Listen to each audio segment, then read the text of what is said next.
ಬಸ್ಗಳ ಓಡಾಟ ಇಲ್ಲ. ಮಹಿಳೆಯರಿಗೆ ಫ್ರೀ ಬಸ್ ಅಂತ ಹೇಳಿದ್ದಲ್ಲ, ಪ್ರತಿದಿನ ಫ್ರೀ ಬಸ್. ಇವತ್ತು ಬಸ್ ಕಟ್. ರಾಜ್ಯ ಸರ್ಕಾರ ಹೇಳ್ತಾ ಇತ್ತು, ನಾವು ಪಾಪರ್ ಆಗಿಲ್ಲ, ಸರ್ಪ್ಲಸ್ ಹಣ ಇದೆ, ಹಣ ಕೊಳಿತಾ ಇದೆ, ಖಜಾನೆ ತುಂಬಿ ಆಚೆ ಹೋಗ್ತಾ ಇದೆ, ನಮ್ ಖರ್ಚು ಮಾಡಕ್ಕೆ ದಾರಿ ಇಲ್ಲ ಅಂತ ಸಿದ್ದರಾಮಯ್ಯನವರು ಪದೇ ಪದೇ ಹೇಳ್ತಾ ಇದ್ರು. ಮಿಸ್ಟರ್ ಸಿದ್ದರಾಮಯ್ಯನವರೇ, ನಾವು ನಮ್ಮ ಸರ್ಕಾರ ಇದ್ದಾಗ, ಯಡಿಯೂರಪ್ಪನವರು ಮುಖ್ಯಮಂತ್ರಿ ಇದ್ದಾಗ, ನಾನು ಟ್ರಾನ್ಸ್ಪೋರ್ಟ್ ಮಿನಿಸ್ಟರ್ ಆಗಿದ್ದೆ, 15% ಹೈಕ್ ಮಾಡಿದ್ರು. 15 ಒಂದೇ ಸರಿ. ಆ ಕಾಲದಲ್ಲಿ 10-12 ವರ್ಷದ ಹಿಂದೆ 480 ಕೋಟಿ ಕೊಟ್ಟಿದ್ರು. ಇವತ್ತು ಅದ್ರ ಲೆಕ್ಕ ಹಾಕಿದ್ರೆ 1200 ಕೋಟಿ ಅಷ್ಟಾಗುತ್ತೆ. ಅವರೆಲ್ಲ ಬೇಡಿಕೆ, ಯಾವ ಬೇಡಿಕೆನೂ ಅವತ್ತು ತೀರಿಸಿದ್ರು. ನಾವು ಪ್ರತಿಯೊಂದು ಬೇಡಿಕೆನ ನಾವು ಕೊಟ್ಟಿದ್ದೀವಿ. ಈಗ ಎವ್ರಿ 4 ಇಯರ್ಸ್ ಅದನ್ನ ಕೊಡ್ಬೇಕು ಅವರಿಗೆ. ಕೋವಿಡ್ ಸಂದರ್ಭದಲ್ಲಿ ಅವ್ರು ಹೇಳ್ತಾರೆ ಕೋವಿಡ್ ಸಂದರ್ಭ ಕೊಟ್ಟಿಲ್ಲ. ನಾವು ಕೊಟ್ಟಿಲ್ಲ ಅಲ್ಲ ರೀ, ಸಂಬಳನೇ ಕೊಟ್ಟಿಲ್ಲ. ಬೇರೆ ರಾಜ್ಯದವರು ನೌಕರರು ಸಂಬಳನೇ ಕೊಟ್ಟಿಲ್ಲ, ನಾವು ಸಂಬಳ ಕೊಟ್ಟಿದ್ರಿ.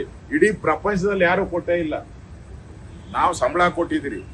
ಹೈಕ್ ಏನಿತ್ತು ಅದನ್ನ ಕೋವಿಡ್ ಸಂದರ್ಭದಲ್ಲಿ ಇಡೀ ಪ್ರಪಂಚದಲ್ಲಿ ಯಾರು ಕೊಟ್ಟಿಲ್ಲ, ನಾವು ಕೊಟ್ಟಿಲ್ಲ. ಅದನ್ನೇ ದೊಡ್ಡದಾಗಿ ಹೇಳ್ತಾ ಇದ್ದಾರೆ, ಕೋವಿಡ್ ಕೊಟ್ಟಿಲ್ಲ. ಅದಕ್ಕೂ ಇದಕ್ಕೆ ಸಂಬಂಧ ಇದೆ. 4 ವರ್ಷಕ್ಕೊಂದ್ಸರಿ ಕೊಡಬೇಕು, ಕೊಟ್ಬಿಡಿ. ನಿಮ್ಮ ಹತ್ರ ದುಡ್ಡು ಸರ್ಪ್ಲಸ್ ಇದೆ, ಯಾಕೆ ಅವ್ರಿಗೆ ಅವರ ಹೊಟ್ಟೆ ಮೇಲೆ ತಣ್ಣೀರು ಬಟ್ಟೆ ಹಾಕ್ತೀರಿ? ಈಗ ರಾಜ್ಯ ಸರ್ಕಾರಿ ನೌಕರರಿಗೆ ಕೊಟ್ಟಿಲ್ವಾ? ಹಾಗೆ ಅವರು ಹಗಲು ರಾತ್ರಿ ಕಷ್ಟ ಬೀಳ್ತಾರೆ, ಅವ್ರಿಗೆ ಕೊಡಿ. ನಾವು ಅವರ ನ್ಯಾಯಯುತವಾದಂಥ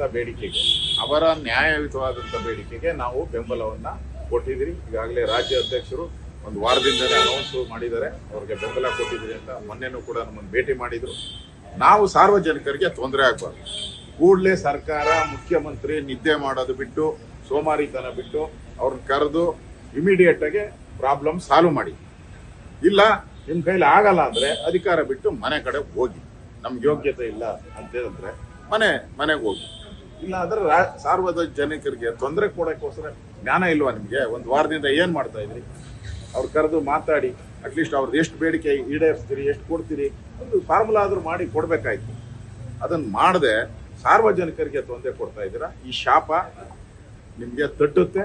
ಈ ಸರ್ಕಾರ ಪಾಪರಾಗಿರೋ ಸರ್ಕಾರ, ಖಜಾನೆ ಖಾಲಿ ಆಗಿರೋ ಸರ್ಕಾರ.